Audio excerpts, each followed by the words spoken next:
दोस्तों नमस्कार, आप सभी का स्वागत है आज की इस वीडियो में। ये वीडियो रहेगा हिंदी साहित्य के टॉप 50 इंपॉर्टेंट क्वेश्चंस का वन लाइनर के रूप में ये क्वेश्चंस रहेंगे। कॉपी पेन उठाएं, इंपॉर्टेंट पॉइंट्स को नोट करते चलें। पहला प्रश्न है आपके सामने, अवधी भाषा के सर्वाधिक लोकप्रिय महाकाव्य का नाम क्या है? तो ऐसे तो आप जानते ही हैं कि जो रामचरितमानस है, अगर आपसे पूछ ले ये किस भाषा में है तो अवधी, और ये किसने लिखा तो गोस्वामी तुलसीदास जी ने। प्रश्न पूछता है कि रामचरितमानस में कांड कितने हैं? तो 7 कांड हैं। बाल कांड, अयोध्या कांड, अरण्य कांड, किष्किंधा कांड, सुंदर कांड, लंका कांड जिसको युद्ध कांड भी कहते हैं, और उत्तर कांड। ठीक है, यहां पर एक प्रश्न और पूछाता है कि छंदों की संख्या के अनुसार सबसे छोटा कांड कौन सा है, सबसे बड़ा कांड कौन सा है? तो बाल कांड जो है सबसे बड़ा कांड है, किष्किंधा कांड जो है सबसे छोटा कांड है छंदों की संख्या के अनुसार। अशोक के फूल निबंध संग्रह किसका है? तो ये हजारी प्रसाद द्विवेदी जी का है। अशोक के फूल किसकी रचना है? हजारी प्रसाद द्विवेदी। अष्टछाप के सर्वश्रेष्ठ भक्त कवि कौन है? तो सूरदास को माना जाता है अष्टछाप के सर्वश्रेष्ठ कवि। शेष कादंबरी के रचयिता कौन है? प्रश्न संख्या 4। तो शेष कादंबरी अलका सरावगी की रचना है। आंसू जयशंकर प्रसाद जी का है। आंचलिक रचनाएं किससे संबंधित होती हैं? जो क्षेत्र विशेष से संबंधित होती हैं आंचलिक रचनाएं। ऑप्शन दे देगा यहाँ पे, क्षेत्र विशेष या ग्रामीण क्षेत्र से, ऐसे ऑप्शन दे सकता है। ध्यान रखिएगा, आंचलिक जो रचनाएं होती हैं विशेष क्षेत्र से संबंधित होती हैं।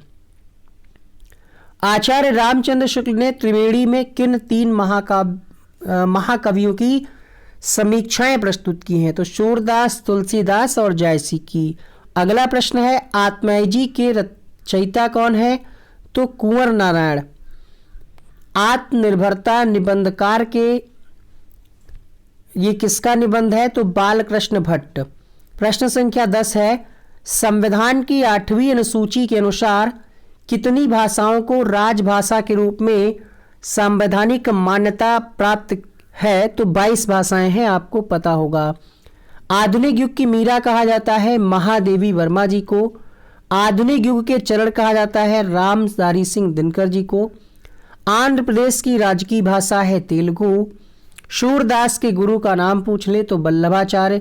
हिंदी का प्रथम उपन्यास तो परीक्षा गुरु। ईदगाह के रचनाकार कौन है? मुंशी प्रेमचंद। उर्दू किस भाषा का शब्द है? तो उर्दू तुर्की भाषा का शब्द है, और स्वयं हिंदी जो है वो फारसी भाषा का शब्द है। ठीक है, एक नार पिया को भानी तनवा को सगरा ज्यों पानी, ये पंक्तियां ब्रज भाषा की हैं। एक भारतीय आत्मा किसे कहा जाता है? तो माखनलाल चतुर्वेदी जी को एक भारतीय आत्मा कहा जाता है। हिंदी की वर्णमाला में कितने स्वर व कितने सम स्वर होते हैं? तो 11 स्वर होते हैं और 33 सम स्वर होते हैं। यहाँ पे कुछ पंक्तियाँ दे रखी हैं, ये पंक्तियाँ किसकी हैं? तो तुलसीदास जी की हैं। पंक्तियाँ पढ़ लीजिए। कट कटान कपि कुंजर भारी, दुह भुज दंड तमकी महिमारी। आप देखते ही पहचान रहे होंगे कि ये पंक्तियाँ तुलसीदास जी की हैं। कठिन काव्य का प्रेत किसे कहा जाता है? केशवदास जी को। कथा सम्राट कहा जाता है प्रेमचंद जी को। कबीरदास जी की भाषा सदुक्कड़ी भाषा है। इनको पंचमेल खिचड़ी भी, इनकी भाषा को पंचमेल खिचड़ी भी कहा गया। वीडियो पसंद आया हो तो लाइक कर दीजिएगा। कलम का सिपाही किसे कहा जाता है? मुंशी प्रेमचंद जी को। कलम की सिपाही क्या है? तो ये एक जीवनी है। अगला प्रश्न आपके सामने है, कालिदास की अभिज्ञान शाकुंतलम का हिंदी अनुवाद किसने किया? तो राजा लक्ष्मण सिंह जी ने।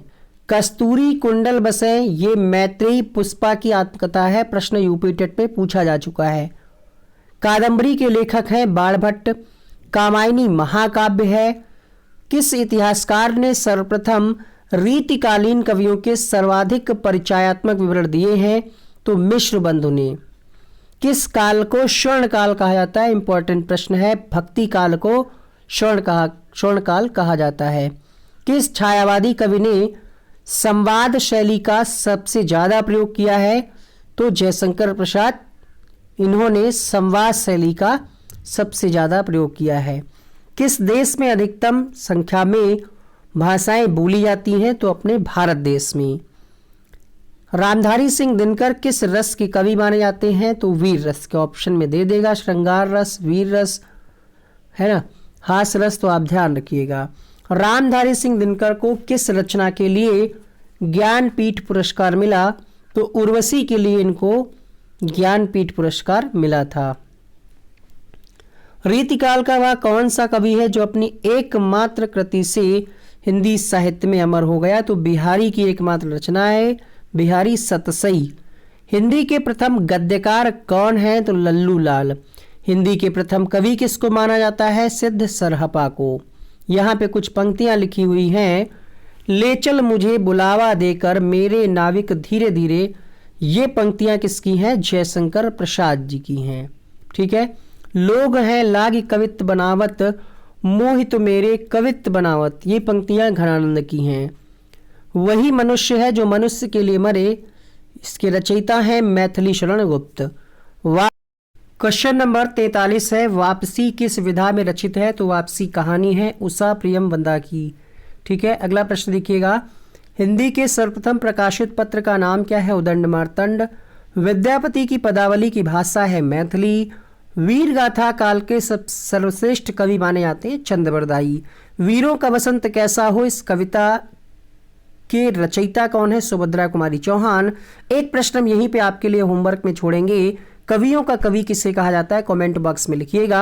अगला प्रश्न है, व्यवस्था, प्रियता और विद्रोह का विलक्षण संयोग किस प्रयोगवादी कवि में सबसे अधिक मिलता है? तो सच्चिदानंद, हीरानंद, वात्स्यायन, अज्ञेय जी में। शिव शंभू के चिट्ठे से संबंधित रचनाकार हैं बाल मुकुंद गुप्त। शिवा बावनी के रचनाकार हैं कवि भूषण। तो हमने आपसे कमेंट बॉक्स में एक उत्तर मांगा है, कवियों का कवि किसे कहा जाता है? कमेंट बॉक्स में लिखिए। यहाँ पर देखिए कुछ वीडियोस बन करके आ रहे होंगे, उसको आप क्लिक करके देखें। आपको परीक्षा के लिए